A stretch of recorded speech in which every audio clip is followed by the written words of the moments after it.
Bolsonaro acelerou, foi com tudo e tem como uma das principais apostas colocar todo o povo evangélico contra o Luiz Inácio Lula da Silva, o ex-presidente. Mas com mentiras tão grosseiras, assim, vários amigos, amigas me ligando todos os dias, falando, Eduardo, peguei agora um Uber, e ali o motorista do Uber me falou o seguinte, olha só, não vota, por favor, não vota no Lula, ele vai fechar todas as igrejas.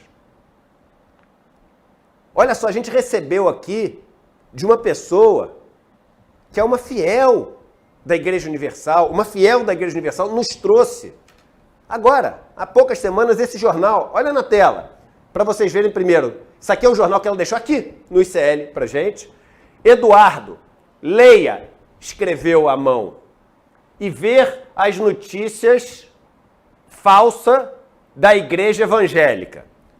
Eu, Eduardo, tirei essa foto. Olha o editorial, eu vou ler só o começo. O editorial do jornal que é distribuído em todo o Brasil pela Igreja Universal. O editorial é a opinião da igreja institucional. É a igreja falando com os fiéis. Olha só. Quem é editorial? Está escrito aqui, ó, Folha Universal. Editorial. Quem é a verdadeira facção? O ódio do candidato à presidência da República, Luiz Inácio Lula da Silva, contra os cristãos é notório. O ex-presidiário não consegue conter a mágoa que sente das igrejas cristãs. Olha como é que pode, como é que é permitido, como é que a lei deixa. Como é que é? Olha o tamanho dessa baixeza, sabe? Olha como o Bolsonaro é pequeno. Olha como o Bolsonaro é perverso. Isso é de uma maldade. É nojento, Edu. É nojento, é asqueroso. E deixa eu falar contigo, meu irmão e minha irmã, que, enfim, que tá lá na igreja e com a melhor das intenções. E o peso da história não vai ser grande em cima de vocês, meus irmãos e minhas irmãs. Sabe por que eu sei que o peso da história não vai ser grande em cima de vocês? Porque quem vos fala é um católico. E a religião, que é essa religião que sigo, o catolicismo, durante mais de 1000 anos, Vivian, fez muito pior. O catolicismo, durante mais de 1000 anos, tinha suas lideranças cobrando fortunas para livrar aqueles que mais pecavam dos seus pecados. A Igreja Católica, durante mais de 1000 anos, comandou o poder de uma maneira tão cruel, torturando, matando, mentindo, se aproveitando. E hoje, quando a gente olha para trás da história, a gente não aponta o dedo para as pessoas mais pobres, para os que eram os servos nos regimes feudais, para os artesãos e para as artesãs que seguiam aquilo que a Igreja Católica, enfim, ordenava com tanta maldade.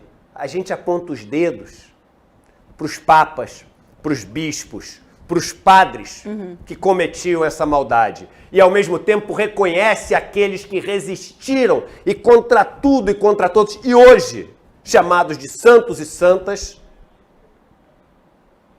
mostraram que a coragem deles foi recompensada pela história. Veja que ser temente a Deus é algo que eu, sinceramente, eu acho uma coisa bonita, mas não temente como a gente... eu sou temente a Deus, eu tenho medinho de Deus, Deus vai me castigar. Não é isso ser temente a Deus. Sim. É isso que várias falsas lideranças religiosas, como o padre Kelton, eu nunca Kelmon. Lembro, Kelmon. Isso. Como o padre Kelmon tenta, essas lideranças que tentam te fazer um escravo medroso de Deus. Não é isso que é ser temente a Deus. Ser temente a Deus está lá, no Salmo 111. É fácil de eu lembrar, porque 11 é o meu número de sorte, nasci no dia 11, então é o Salmo 111. Está lá, no meio do Salmo 111. O temor ao Senhor é o princípio da sabedoria. E por quê? Que temor é esse? É o temor de se humildar. Aliás, verbo cunhado pelo grande Hermógenes, professor de yoga. Se humildar quer dizer se colocar abaixo, saber da sua pequenez diante do mistério, diante do maior. Isso é se humildar. Temer a Deus significa você assumir a responsabilidade de alguém que é falível, de alguém que erra.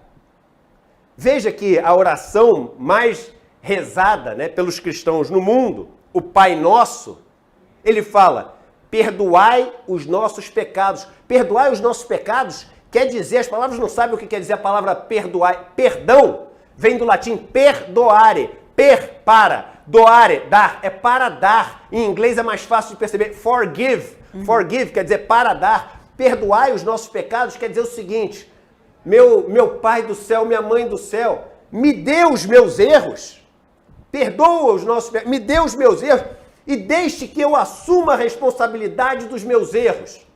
Isso é temer a Deus. Ainda na oração, seja feita a vossa, mas o vossa com V maiúsculo, a vossa de Deus, não a vossa com V minúsculo do pastor, que tem interesse ali em ganhar poder, em ganhar dinheiro. Não! É outra vontade que a gente está falando. Vontade também, a própria vontade com V maiúsculo. Isso é temer a Deus. Esses fiéis, hoje, eles estão sendo levados a temer no sentido do medo, da culpa, desse medinho baixo, pequeno, e não o temer bíblico. O temer do respeito, o temer daquele que se coloca humilde diante de algo maior e por isso recebe as graças. E vem não porque a gente merece, porque senão não era de graça. Se fosse porque a gente merece, a gente não recebia nada. O oceano é maior que todos os rios, porque fica abaixo deles. A água dos rios flui para o oceano e o oceano é ali onde tudo deságua, tudo se funde e os vários se tornam um. Essa é a imagem de Deus. Esse é o temer da Bíblia. Agora, Bolsonaro está tentando colocar um medo nessas pessoas. E eu vou te dizer, meu irmão e minha irmã, para finalizar. Eu te garanto que daqui a 6 meses, Lula vai vencer essas eleições e daqui a 6 meses, você vai ver o bispo da sua igreja indo para Brasília para ganhar um abraço do Lula. Exato. Meu irmão, escreve o que eu estou falando. Minha irmã, escreve o que eu estou falando. Daqui a 6 meses, Lula vai ganhar as eleições e daqui a 6 meses você vai ver o bispo da sua igreja, o mesmo que escreveu de uma maneira leviana, baixa, covarde, tosca, isso que a gente mostrou aqui, o mesmo bispo, ele vai estar em Brasília pedindo um abraço do Lula. Porque essas pessoas que usam o poder de uma maneira tão baixa, elas, enfim, essas sim sofrem o peso das pessoas que estiveram do lado errado da história. E é por isso que eu me refiro com o maior carinho a você, meu irmão fiel, a você, minha irmã fiel, e digo, para você eu não aponto dedo nenhum. Para você eu não aponto dedo nenhum. Eu vejo no coração de cada um, Vivian, de verdade, uma intenção que é uma intenção de ser devoto, de acreditar. Como você vai apontar o dedo para alguém que entrega aquilo que ele tem de maior valor, Sim. que é a fé dele, que é a confiança? Agora, para os Malafaias, para os bispos macedos da vida, aí sim eu digo, quanta maldade, quanta covardia. Vocês são tão pequenos, vocês são tão covardes. E a Igreja Católica teve muitos Malafaias, muitos bispos Macedos, que hoje são retratados como os maiores vilões dos filmes que retratam essas épocas, né? Vocês vão ser retratados assim também. Mas eu não tenho como não deixar de fazer esse apelo. Meu irmão e minha irmã, temam o verdadeiro Deus, mas temam respeitando esse Deus. E um Deus que não gosta de ver sofrimento, não gosta de ver fome, não gosta de ver armas, não gosta de ver morte. Se esse Deus gostasse de morte, não tinha permitido que seu filho, ao terceiro dia, ressuscitasse, né? Bolsonaro não é representante desse Deus. E ouso dizer, essas lideranças religiosas que usam um jornal lido por fiéis para mentir, amedrontar e covardemente se utilizar da fé para ganhar votos, esses também não são representantes de Deus. No dia 2 de outubro, 2. Eu ia falar 3 porque eu estou olhando para a câmera número 3. Olha. E porque faltam 3 dias. Isso. No dia 2 de outubro, meu irmão, minha irmã, esqueça tudo. E em casa, Padre Júlio Lancelotti deu essa dica, achei tão bacana. E em casa, recolhido, em silêncio, faça a sua oração pessoal. Lembre-se do momento que você está vivendo de mundo. E deposite na urna algo em que você acredite. E não algo que você foi mandado fazer.